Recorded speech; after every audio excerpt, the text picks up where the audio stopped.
Hi, welcome to my channel. My name is Brittany Pettaway. I'm a junior at the University of Toledo. This YouTube channel is going to focus on my issues in Women's Studies class. It's Women and Gender Studies 3010. This is going to be video 1 out of 6. Each video is going to be in relation to one of the chapters of our text. The name of the text that we are reading this semester for this specific class is called Global Gender Issues in the New Millennium. It's the 4th edition. Throughout the chapter, throughout the video, we're going to discuss the chapter, and the prominent topics we're going to discuss are intersectionality, gender, the crises of insecurity and sustainability, as well as the insufficiency of acknowledgement for women's rights. Throughout, I'm going to basically list what the book has to say about it and then give my own personal perspective on what the book has to say. So first, we're going to discuss what is gender, and specifically what is gender in relation to what is sex, because it's often a topic, or is often a word that they're often used interchangeably, and they're not necessarily interchangeable. So the book says gender is not a synonym for women. Rather, it generally refers to I cannot read.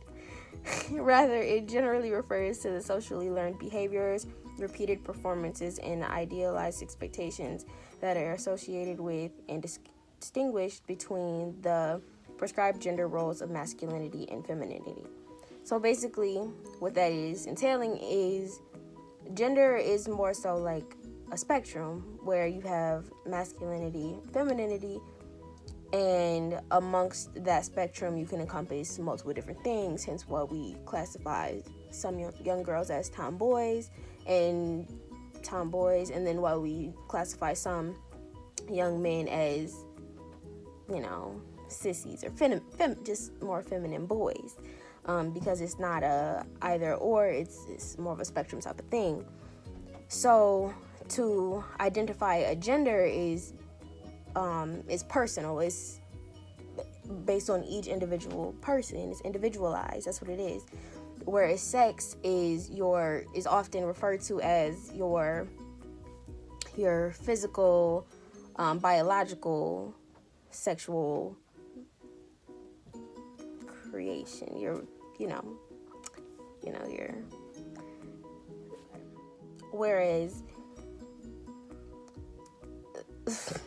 Whereas sex is your biological reproductive system's makeup. That's more so what sex is. It's like whether you're born male or female as opposed to whether you're feminine or masculine. So throughout the text, it classifies male and female as the typical understanding of boy-girl, woman-man type thing, whereas people can identify it as whoever they want. However, their sex is their sex, and their gender is something more fluid. The next thing that we're going to discuss is what intersectionality is, as discussed in the book in chapter 1, Gender and Global Issues, as an international and an intranational global issue. So intersectionality is basically, it's how people encompass multiple labels at one time, and how that makes them unique, and it individualizes their circumstances to the words that they are identifying with.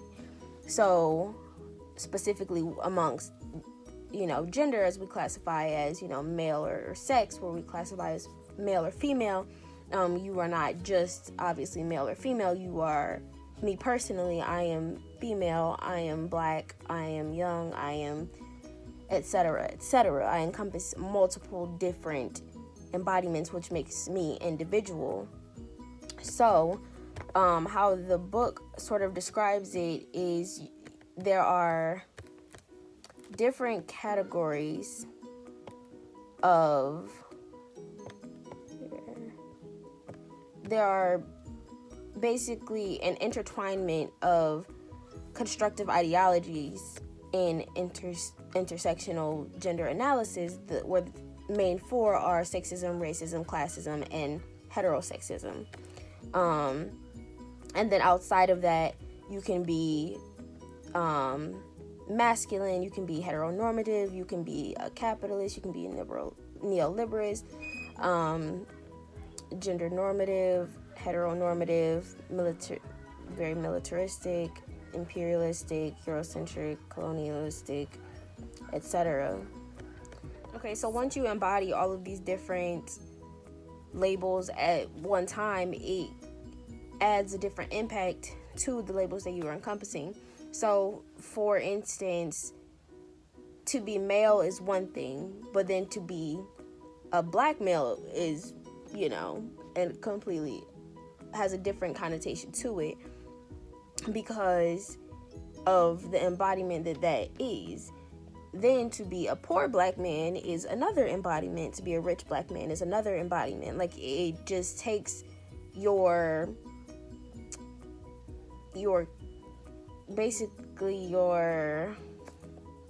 how you self-identify and how the world identifies you to different levels and different understandings that makes each situation unique.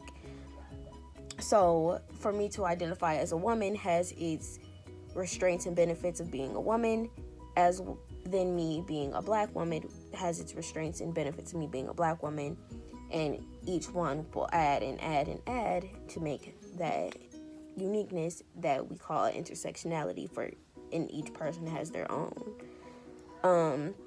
So how this pertains to international and intranational global issues is because amongst the U.S., women or different genders, period, have different interpretations of what it means to be labeled as a specific gender.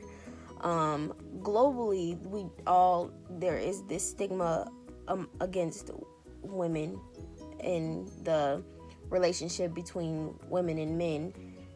There is that global encompassment. However, how it is from the U.S. to it is, say, in Syria is two different things. However, they do have that same overlying category. They're different because of their intersectionalities. So the next topic we're going to discuss is the crisis of insecurity and sustainability amongst gender global issues, and how this relates to the gender divisions of power, violence, and labor and resources, all of which they arise and they are solely limited to the repositionings of women and other subjugated people to have a say in world politics and to resist global power structures and the crises that they induce. So what that means is it's amongst a remasculization of world politics. So to combat not necessarily combat our intersectionalities, but combat some of the negative stigmas that are related to the gender intersectionalities, we need to remasculinize everything because there is a hypermasculinization to American wealth and power and our insecurity and sustainability. So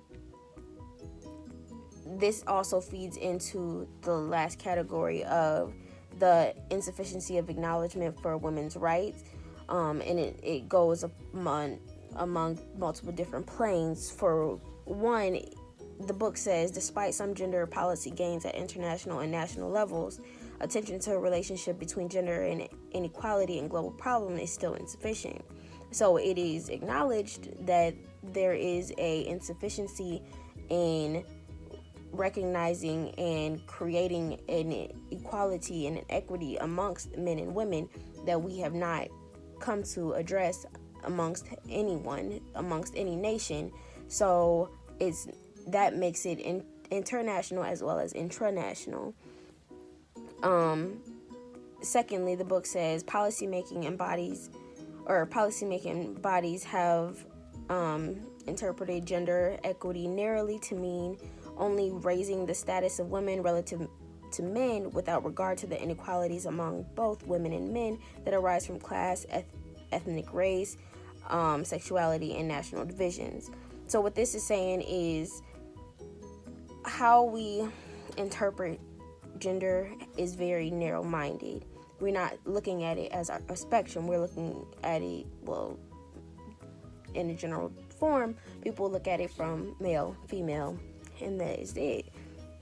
So there are billions of other categorizations of people who face different intersectionalities, who thereby identify differently as a different gender, not necessarily a different sex, but a different gender, because there is that difference in the two terms that people don't understand. And not only are they not understanding, they don't want to understand it, and they're not acknowledging that other people are at fault or at the back end of their not acknowledgments. So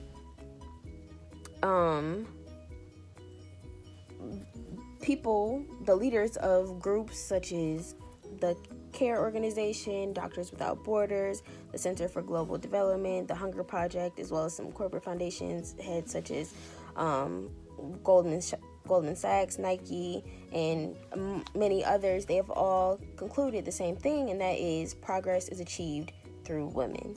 So it's not creating inequality or a sustainability, as we were discussing, amongst women being equal to men, as well as to where it is people being equal to people, because it shouldn't be women progressing in a relativity to men. It should be people progressing in general, overall, without any relativity to one another, because that is that narrow-minded frame that we are trying to proceed from.